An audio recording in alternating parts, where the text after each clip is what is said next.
What's up, boys and girls? Empire Steve back with you yet again. Today is Monday and it is the 9th. I actually had to look. Actually, I didn't have to look. Today is my wife and I's 18th wedding anniversary. How cool is that? That signifies how old I am. How great.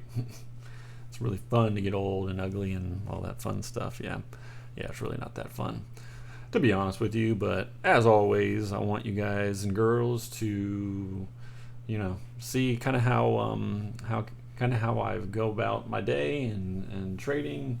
I have not traded anything yet today.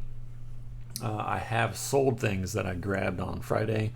On the Friday dip, I grabbed a bunch of stuff. I grabbed ROKU 420 calls because I saw that ROKU was holding, and we'll go look at ROKU real fast. ROKU was holding the 390 as a solid support, so it sold off on Friday, and I bought 420 calls that expired this week on Friday on the dip, and it did go down, and I was down a tad when we closed, but I knew as long as it held 390 area that it would reverse. Okay, and that's exactly what it did. And I'll show you why I thought 390 was the ideal area, and it's because we had previous resistance here really technically it was 397, but I knew that we would have support in this area if we were to break above that. And you can see back in June, late June, we finally broke above that area of resistance around between 390 and 400, and it came back down, tested 389, the low 389 here on 719, and as you can see, it did, after earnings, it did drop down. It did fall a tad, but you can see a little bit of consolidation these last few days. So here's today. I'll go back to the 5-minute. It fell early on because you can see, let me go to Qs real fast. You can see the Qs opened up and it looked like it was going to be bullish and just like go straight up, but that did not happen. That was a bull trap. It came down a tad, found support, and that's exactly what ROKU did.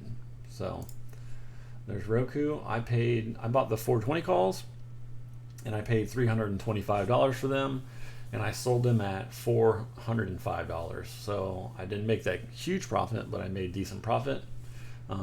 So I think at that point I was up 25%, so I went ahead and took my profit.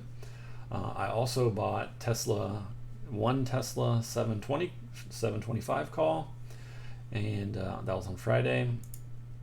And I don't remember exactly what I paid for it, but I knew that because NIO had earnings this week, and because it did break above, and we'll go to the daily on Tesla, because last week we did break above that $700 range again.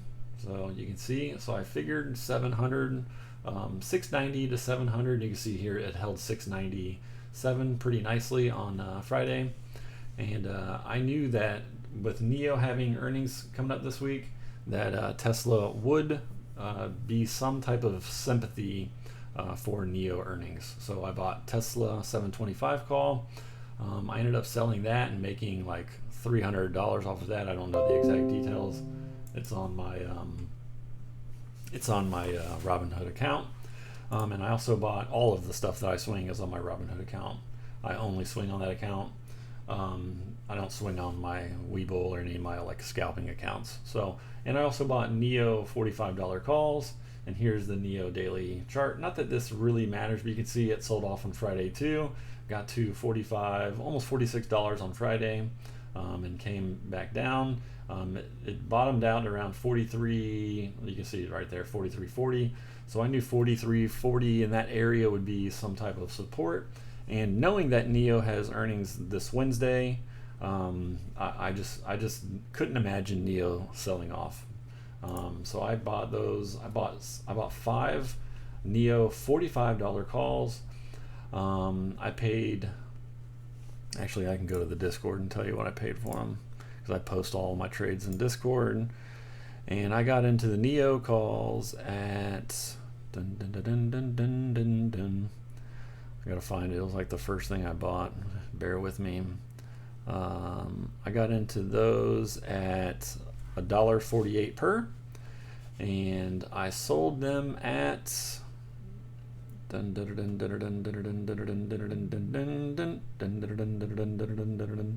okay, I sold them. I bought them at a dollar. I sold them at $1.79, so $179, and I bought them at, I already forgot. I should have wrote this down because I'm bad. And my average was 148, so I made about $35 per contract. And as you can see, it's still going. And the reason why I sold Tesla, the reason why I sold Roku, and the reason why I sold NIO is because I was up at least 25% on all of them when I exited those positions. I always look to take profit. I look to take profit around 30%, but taking profit at 20 or 25 or 27, whatever it may be, there is nothing wrong with that. Like, ever in a million years, always take profit, or at least scale out. Very, very important to at least scale out.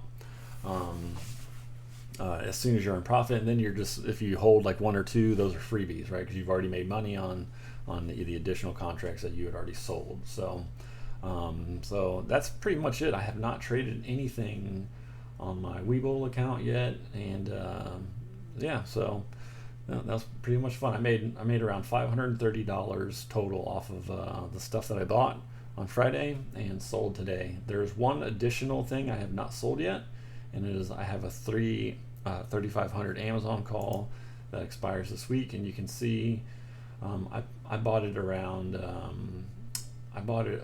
like it was super cheap. I don't really remember. I'm down on it.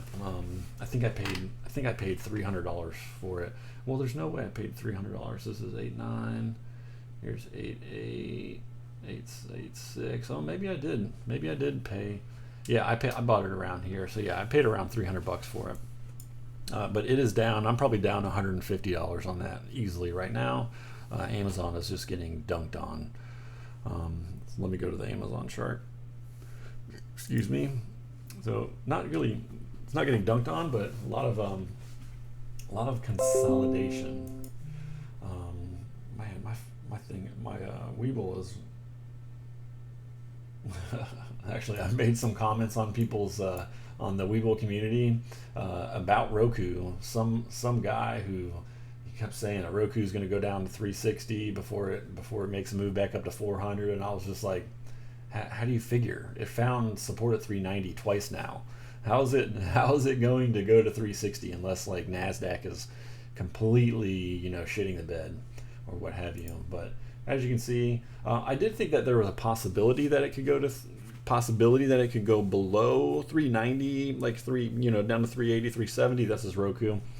That's if NASDAQ, QQQ, whatever you want, whichever one you guys and girls watch, because the Fed was talking today. So I don't know if that news has come out yet. Maybe they don't even talk till noon. I can't remember what time they talk, and I really don't care because I already exited my positions minus the Amazon. So yeah, there's that. A couple other things that I was watching today. I called out BYND, Beyond Meat, and I'll tell you why I called that out into the Discord today. Because take away this candle. This is today's candle. This is super bullish. Okay, this was the Friday. This is Friday. Friday, you can see that it got to, it dipped all the way down to 116.66, and I don't know why it found support there, but it did. Like, I don't see any significance of previous time frames. I know Beyond Meat hasn't been out that long. A little longer than I thought. So I thought this candle was really, really intriguing. So I mentioned it in Discord and say you might want to watch this, guys and girls. This looks like it could continue up. And holy boy, it sure as shit did. It's up quite huge. It got to 122 when the market opened, dipped down to 122, all the way up to 131. That's a $9 move. That is crazy if you got into that. That's a crazy move. Like those are, see, like that's huge. Those are up 100%, 130%. 123%, 150% for the 129s. Like that's a nice move if you caught that. I know at least one person caught that move from the Discord, but I don't know about anybody else. Ooh, man, well, that's a nice one too. That's open door though, screw open door. But basically, that was pretty much it. I don't really know if I'm going to trade today on this account. I think I just may take my $530 win on my Robinhood account and call that a day, because Mondays are a little bit scary. Not really scary, they're a little bit risky, because contracts are so expensive. Like, just look at these Amazon contracts. Look how rootin' tootin' expensive they are. Like, you can't go to 3,400, which is far away. But those are $875. Like, that's insane. Like, and that's way far out of the money, right? Tesla, the same thing. Look how expensive these are. If you want to go close to at the money, you go down below 725 into 730, 735, or you can go up or whatever we're going to call it, and look how they're just so expensive. So Moderna, it moved huge today. Like, had I caught this move above the pre-market high, if I was even looking for it, actually, if I was even watching it, like, this is a huge candle, and then there's like, where's the support at? Like, there's no, you can't find support, because bam, look how overextended it is. Like, it's so overbought, it's not even funny. Does that mean it can't be more overbought and more overbought? Nope. It can literally just keep going. It's got a decent, that's kind of a low flow, 360,000, but this thing is insane to even just look at. Like, so those are way too expensive. AMD could have been one that I could have played. Like, you can see it consolidated here after the initial early morning dip, and this made some nice moves. Like, if I was playing the 9 EMA strategy, I would have probably played it on the 3-minute for AMD, but it broke above the 9 EMA and the 21. It broke above all the moving averages, right around the 10-12, 10-10 area, and made a pretty big move. Like, that could have been one to play, but I was pretty much already done trading, so I'm not going to go. And right now it's 11:20 in the afternoon, or in the morning, and this just isn't a very good time. The volume starts dying down. You can see volume ever since around almost 11 o'clock, volume has died down on pretty much everything, maybe minus Moderna. Yeah, Moderna's volume is still pretty decent, just because it's moving up so big. But that's pretty much all I have for all of you. I did not do any scalping today. Don't think I'm going to. So anyway, yep, today is Monday. I'll be back. I'll definitely be scalping tomorrow. Kids start school tomorrow, so I will definitely be scalping tomorrow. I'll post a recap about that. Those trades I make tomorrow, and yeah. So as always, if you have anything you want me to go over in another video, leave a comment down below. If you have any questions, definitely leave a comment. And anything you all want me to talk about in another video, just let me know. I'll see what I can do, and we'll see you tomorrow. Have a good afternoon.